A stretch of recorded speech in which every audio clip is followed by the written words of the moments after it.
जो सवालों की श्रृंखला है, वैसे तो सवाल बहुत बनते हैं, लेकिन एक जनता के तरफ से जो बातें फील्ड से निकल करके आती हैं वो मुख्यतः हमने पूछने का एक सिलसिला शुरू किया है।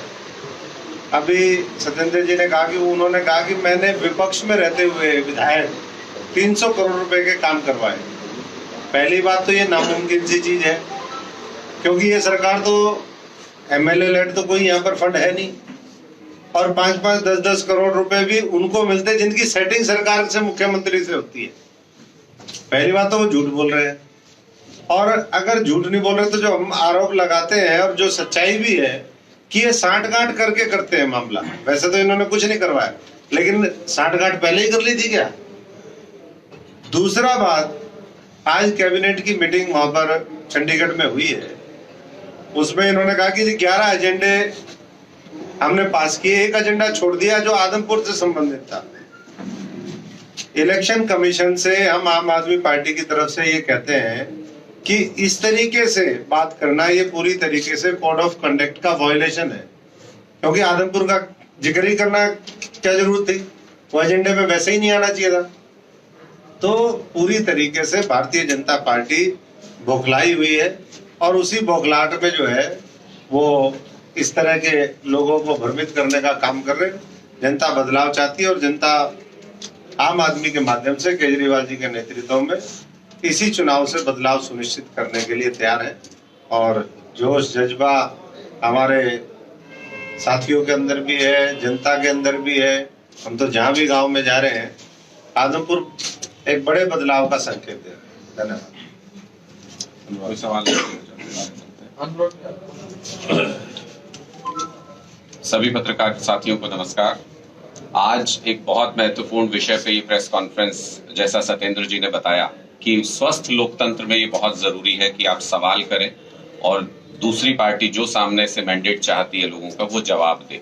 और 24 साल से यहाँ के विधायक रहने के नाते, यहाँ के जनप्रतिनिधि रहने के नाते, कुलदीप बिश्नोई जी का ये फर्ज बनता है कि आज अगर वो अपने बेटे के लिए वोट मांग रहे हैं तो वो इन सवालों का जवाब दें, पहली चीज। दूसरी चीज कि अगर वो इन सवालों का जवाब नहीं देते हैं या इन सवालों के जवाब से बचते नजर आते हैं, तो जनता के सामने ये साफ हो जाएगा कि ये सारी झूठी बातें वो एक प्रोपेगेंडा के तौर पर फैलाने का काम करते हैं। इनके बारे में उनके पास कोई स्पष्ट तौर पर कहने के लिए कुछ भी नहीं है, उनके पास कोई जवाब नहीं है, इसलिए उनको जवाब देना चाहिए। तीसरी चीज कि हम जो अभी अशोक जी भी बता रहे थे कि लोगों के बीच में जब हम जा रहे हैं, जगह जगह मीटिंग्स कर रहे हैं, अलग अलग गांव में हम लोग मीटिंग कर रहे हैं, एक चीज जो सामूहिक तौर पे हमारे सारी लीडरशिप की तरफ से निकल के आई है, जो मीटिंग्स करने के लिए जा रहे हैं, कि जो दबे पिछड़े गरीब लोग जो हैं गांव के अंदर, उनके अंदर जबरदस्त उत्साह है आम आदमी पार्टी के इस चुनाव में आने से। उनके अंदर एक जोश है, उनको लगता है कि जो सालों तक, बरसों तक जो उनको जिन चीजों से वंचित रखा जाता रहा, वो सारी चीजें आम आदमी पार्टी उनका सपना पूरा कर सकती है। और वो कहीं ना कहीं जो शिक्षा, स्वास्थ्य और जो मूलभूत सुविधाएं, जो उनका जरूरी हक है, उससे आज तक उनको वंचित रख के उनके अधिकारों का हनन किया गया। उस लड़ाई को लेकर के वो सारे लोग एकजुट होकर के आम आदमी पार्टी के साथ नजर आ रहे हैं। मैं बहुत से गांव में मैं भी गया हूं, कई जगह पे तो मैंने खुद देखा कि ओड समाज ने पूरा खुले तौर पर समर्थन किया एक जगह पर।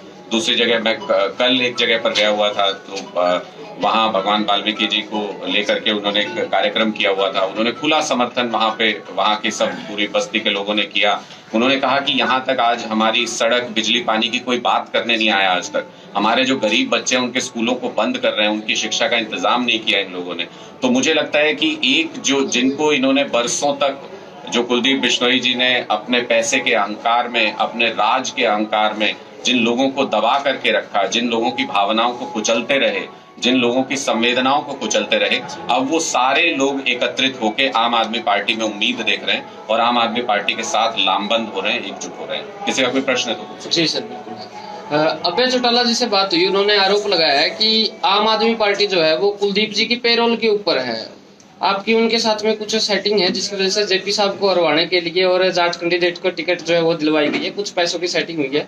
बुरा मत मानिएगा, मैं सीधा सवाल पूछता हूँ, क्या कहेंगे? किसकी सेटिंग है? हमारी? जी। हमारी कैसे सेटिंग है? उन्होंने तो कुलदीप बिश्नोई की मदद करी है कोडाराम जी को टिकट देके। अभय जी ने आरोप लगाया। तो पहले किसने कैंडिडेट अनाउंस किया था? आम आदमी पार्टी ने। हमने जब पहले कैंडिडेट अनाउंस किया तो हमने उसी दिन ये कहा कि अब आप नजर रखिएगा कांग्रेस के ऊपर और इनेलो के ऊपर, ये जानबूझ के जीतने वाला कैंडिडेट नहीं देंगे, ये जानबूझ के ऐसा कैंडिडेट देंगे जो सत्येंद्र सिंह जी के वोट काटने का काम करेगा। उसके बाद सारे आदमपुर ने देखा, किसी से छुपी हुई बात थोड़ी है, ये आपके और हमारे बताने से थोड़ी होगा। उनको भी पता है कि जयप्रकाश जी का क्या लेना देना यहाँ से, कांग्रेस को आप देख लीजिए, क्या लेना देना जयप्रकाश जी का। यहाँ उनका घर है, यहाँ उनका गांव है, कोई परिवार रहता है उनका, तो उनका कोई लेना देना नहीं। लेकिन जबरदस्ती सिर्फ वोट काटने के लिए यहाँ से खड़ा किया, कोई कंपटीशन में नहीं है, कोई विधायक बनने के यहाँ पे उनकी कोई क्वालिफिकेशन नहीं है। दूसरी बात, जब इनेलो की बारी आई, उनके पास तो अपना कैंडिडेट ही नहीं था। उनका मकसद सिर्फ इतना था कि कांग्रेस से अगर कोई वोट अलग हो रहा है तो वो वोट विपक्ष में ही पड़ना चाहिए किसी भी तरीके से। कुर्राराम जी को टिकट देके उन्होंने कहा कि इनका वोट कट जाएगा सत्येंद्र सिंह जी का, वो वोट इधर ना आ जाए किसी तरह से सत्येंद्र सिंह जी के पास। सिर्फ इसी वजह से उन्होंने कुर्राराम जी को टिकट दिया, और कोई वजह तो थी नहीं, उनके अपना कैडर तो था नहीं, उनके पास तो उम्मीदवार भी आनी था। तो वो तो 3 में ना 13 में, ये सारी पार्टियों के साथ आज से पहले भी कुलदीप बिश्नोई जी सेटिंग करते आए हैं। इनका पुराना नेक्सस है सारे लोगों का, ये आपस में सेटिंग करके आज तक टिकट देते आए, बाहरी को दे देते हैं, किसी हल्के से उम्मीदवार को दे देते हैं, और कुलदीप बिश्नोई जी जीतते आए। इस बार वो सेटिंग इनकी टूट गई है, तो इस बार इन्होंने ये सेटिंग की कि सत्येंद्र सिंह जी का वोट जो काट सकता है, जहां जहां आम आदमी पार्टी के स्ट्रॉन्ग होल्ड्स बने हुए हैं, वहां पर वोट काटने का काम जो कैंडिडेट कर सकते हैं उनको टिकट दे दो। जीतने हारने से इन दोनों पार्टियों को कोई मतलब नहीं। अनुराग जी, चाहे इनेलो है, चाहे बीजेपी है, चाहे कांग्रेस में बड़े बड़े नेता चुनाव प्रचार में उतर चुके हैं। आपकी पार्टी तरफ से क्या केजरीवाल जी और या भगवंत मान क्या चुनाव प्रचार में आएंगे? बिल्कुल, हमने पहले ही स्पष्ट किया है, सही समय पर सही रणनीति के साथ अरविंद केजरीवाल जी ने इस पूरे चुनावी कैंपेन की शुरुआत की थी, आदमपुर के चुनावी कैंपेन की, और सही समय पर सही रणनीति के साथ भगवंत मान जी भी आएंगे, मनीष सिसोदिया जी भी आएंगे, अरविंद केजरीवाल जी भी आएंगे। हमारी तमाम टॉप लीडरशिप जिसमें पंजाब के और दिल्ली के विधायक हैं, वो जगह जगह पर अभी भी सभाएं कर रहे हैं। अशोक तंवर जी आपके बीच में बैठे हुए, सुशील गुप्ता जी यहाँ पे कैंप किए हुए हैं, हमारे प्रभारी हैं हरियाणा के। सारे आम आदमी पार्टी के जितने लीडर्स हैं, जितने हमारे कई एक्स मिनिस्टर्स हैं जो आम आदमी पार्टी में है, वो सारे के सारे अपने अपने जगहों पे जाके गाँव में मीटिंग्स कर रहे हैं, लोगों के बीच संवाद स्थापित कर रहे हैं। और मैंने अभी जैसे बताया कि एक जबरदस्त तरीके का उत्साह, जिनको अभी तक ये दरकिनार करते आए थे, उस वर्ग के अंदर जबरदस्त तरीके का उत्साह आदमपुर के अंदर है। किसी भी पॉलिटिकल पार्टी ने कभी भी इन वोटर्स की अहमियत नहीं समझी, कभी भी इन वोटर्स को काम नहीं कराया इनका। इनकी गलियां आज भी बिल्कुल, जितनी भी बस्तियां में, आदमपुर की बस्ती में भी आप जाके देख लीजिए, किसी में भी जितनी भी बस्तियां, उनकी सारी सड़कें टूटी पड़ी हैं, सारी नालियां ऐसे ही बह रही हैं, उनके बच्चों की शिक्षा का कोई इंतजाम नहीं है, सरकारी स्कूलों को बंद किया जा रहा है। वो सारी चीजें वो एक सपने के तौर पे बाबा साहब अम्बेडकर की हम एक वो लेकर के चल रहे हैं, मशाल लेकर के चल रहे हैं, शहीद भगत सिंह जी के नैरेटिव पे चल रहे हैं। वो सारी चीजें ये उम्मीद के तौर पे हम लोगों के अंदर देख रहे हैं, इसलिए आम आदमी पार्टी के साथ ये सारे लोग एकजुट हो रहे हैं। अनुराग जी, आपका सवाल मैंने जेपी साहब के पास में रखा था, उन्होंने कहा है कि अब कलायत छोड़ के उनको आदमपुर से प्यार हो चुका है, 5 किले खरीद लिए गए हैं, एक फार्म हाउस ले लिया है, अब वो यहीं पे रहेंगे। पहले पुराने वाली उधार उनको उतार देनी चाहिए थी, बाद में अपने लिए जमीन और यहाँ पे किले और अपना कोई फार्म हाउस यहाँ पे खरीदना चाहिए था। और दूसरी बात कि ये कैसा प्यार है, ये तो वो वाला प्यार हो गया कि पहले रिश्ता जोड़ रहे हैं और बाद में प्यार कर रहे हैं। पहले प्यार करते उसके बाद रिश्ता जोड़ते। 2009 के बाद से आज तक जो जेपी साहब यहाँ से नदारद रहे हैं और उसके बाद जो लोगों के बीच में गैर हाजिर है, ये पूरा का पूरा चुनाव किस बात का आप समझिए। नैरेटिव क्या, आप गाँव में जाएंगे लोगों के बीच में तो सिर्फ एक ही नैरेटिव सेट हो रहा है कि लोकल विधायक चाहिए जो यहाँ पे रहा, दुख सुख में शामिल हुआ। ऐसा विधायक नहीं चाहिए जो विदेश में रहता है या जिसके पास कलायत जाना पड़े काम करवा के। पहले कितनी कॉन्स्टिट्यूएंसी बदल चुके हैं, पहले कितनी जगह से जेपी जी चुनाव लड़ चुके हैं। मुझे लगता है कि इसका परफेक्ट जवाब अगर आपको चाहिए तो मैं सत्येंद्र सिंह जी से कहूंगा कि इस बात का जवाब दें कि आपसे वो आपके सामने वो किले खरीदने की बात कर रहे हैं, बताइए। देखिए, मैं तो आपसे एक निवेदन करूंगा, उन्होंने कहा फार्म हाउस बना लिया, किले खरीद लिए। कुलदीप जी से सवाल कर रहे हैं, वो भी अपने कागज दिखा दें। ब्यौरा दिया गया उन्होंने इस जमीन का अपने नॉमिनेशन में, आप नॉमिनेशन के कागज चेक कर लीजिए, उन्होंने ब्यौरा दिया क्या? अगर नहीं दिया तो वो छुपा क्यों रहे? झूठ है, झूठ छुपा क्यों रहे? और अगर दिया है अब बताइए, सामने लगे। दूसरी बात, आपने इनेलो की बात की, आप तो काफी युवा पत्रकार हैं, हमारे सीनियर पत्रकार भी बैठे हैं। कुछ कर्जा था इनेलो पे, तो बदरलाल जी ने एक बार चश्मा उतार के साफ करी थी, पासा पलट गया था, तो हो सकता है वो कर्जा उतारने के लिए इनेलो ने अपना काम किया हो। आदमपुर के जो पत्रकार है वो इस बात को बेहतर समझ पाएंगे, लोकल पत्रकार।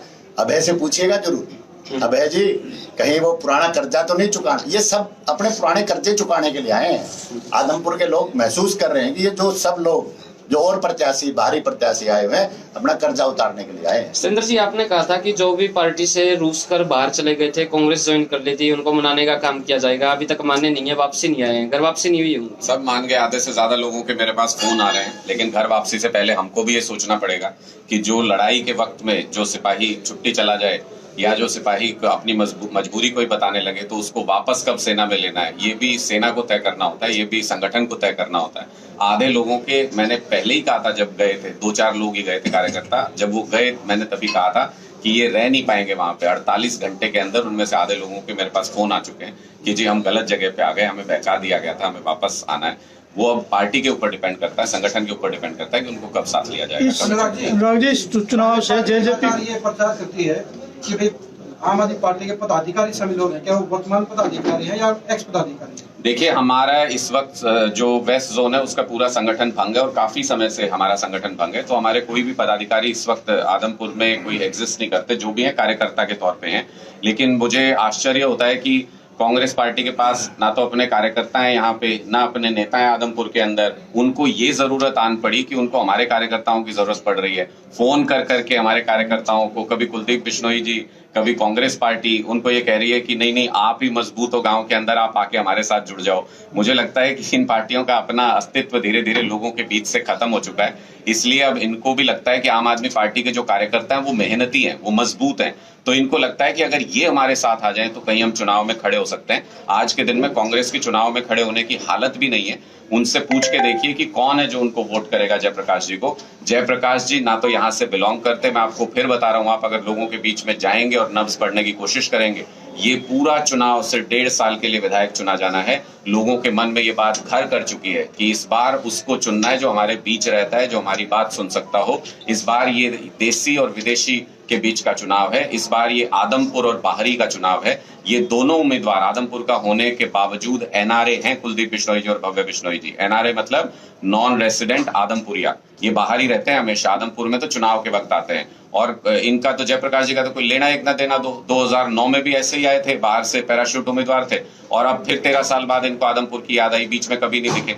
तो ये दोनों बाहरी लोग हैं। अगर कोई आदमपुर का बेटा है, अगर कोई आदमपुर का सच्चा हितैषी है, लोगों के सुख दुख में साथ रहा है, वो पिछले 10-15 साल का सतेंद्र भाई का काम बोलता है। ये लोगों के बीच में रहे, उनके दुख सुख में शामिल हुए, इसलिए लोग इनके प्रति उनकी भावनाएं उमड़ रही है लोगों की। आम आदमी पार्टी को कितने नंबर के ऊपर देखते हो पूरे के पूरे आदमपुर उपचुनाव में? सबसे पहले हमने कैंडिडेट अनाउंस किया, सबसे पहले हमने नॉमिनेशन भरा, सबसे पहले नंबर पे जब 6 तारीख को काउंटिंग होगी, सबसे पहले नंबर पे आम आदमी पार्टी आई। जेजेपी चुनाव से बाहर है। आम आदमी पार्टी के हर कार्यक्रम में, हर प्रेस वार्ता में दिल्ली की शिक्षा का जिक्र किया जाता है, लेकिन बात करें आदमपुर की, आदमपुर के पास लगते खैरमपुर गांव में बच्चे धरने पर बैठे, क्या आम आदमी पार्टी का कैंडिडेट वहां गया है और गया है तो किस प्रकार का? देखिए, मैं हर जगह हर धरने पे गया हूँ, और धरने पर जब ढाणी मोहब्बतपुर में मैं पहली बार गया तो मैं उस समय भारतीय जनता पार्टी में था, और मैंने उस समय वहां पर बैठकर लोगों के बीच में बैठकर मुख्यमंत्री कार्यालय में बात भी की थी। मैं खैरमपुर भी गया था, और खैरमपुर तो 2 या 3 बारी आते जाते भी मैं रुका हूँ, उनकी बात को समझने का प्रयास किया। और ढाणी मोहब्बतपुर में तो हमने शिक्षा अधिकार पंचायत की, अनुराग जी उस पंचायत में उपस्थित थे, और उन्होंने चैलेंज किया था सरकार को कि 10 दिन में आपको स्कूल खोलना पड़ेगा, और सरकार प्रेशर में आई, सरकार डरी, कुलदीप जी डरे और ये स्कूल खुलवाए। ये केवल और केवल ढाणी मोहब्बतपुर के लोगों का संघर्ष था जिसने ये स्कूल खुलवाए, परंतु श्रेय लेने के लिए कुलदीप जी वहां पर फूल माला डलवाने के लिए सबसे पहले आ गए। मैं पूछना चाहता हूँ, वहां तो स्कूल खोल दिए, खैरमपुर के और स्कूल कब खुलेंगे? सर, अकेला खैरमपुर की बात नहीं, पूरे हरियाणा प्रदेश की स्थिति ऐसी है जिसमें किसी भी स्कूल में 10 अध्यापक नहीं है, तो क्या इस स्थिति से निकलने का आम आदमी पार्टी का क्या प्लान है? ये पूरी लड़ाई जो है ये शिक्षा अधिकार से ही शुरू हुई थी, और आम आदमी पार्टी पूरी तरह से, मैं आपको बता रहा हूं फिर से कि भारतीय जनता पार्टी की सरकार की, कुलदीप बिश्नोई जी की पार्टी की सरकार की ये साजिश है पूरी की पूरी कि गरीब के बच्चों को पढ़ने का अधिकार ना दिया जाए, अच्छी शिक्षा ना मिल पाए गरीब के बच्चों को। इसके चलते ये पूरी की पूरी साजिश रची गई थी और सरकारी स्कूलों को फेज आउट किया जा रहा है, धीरे धीरे बंद किया जा रहा है हर जगह पे। उस साजिश को नाकाम करने के लिए हमने स्टैंड लिया। हमने कहा कि 105 में से एक भी स्कूल बंद नहीं होने देंगे।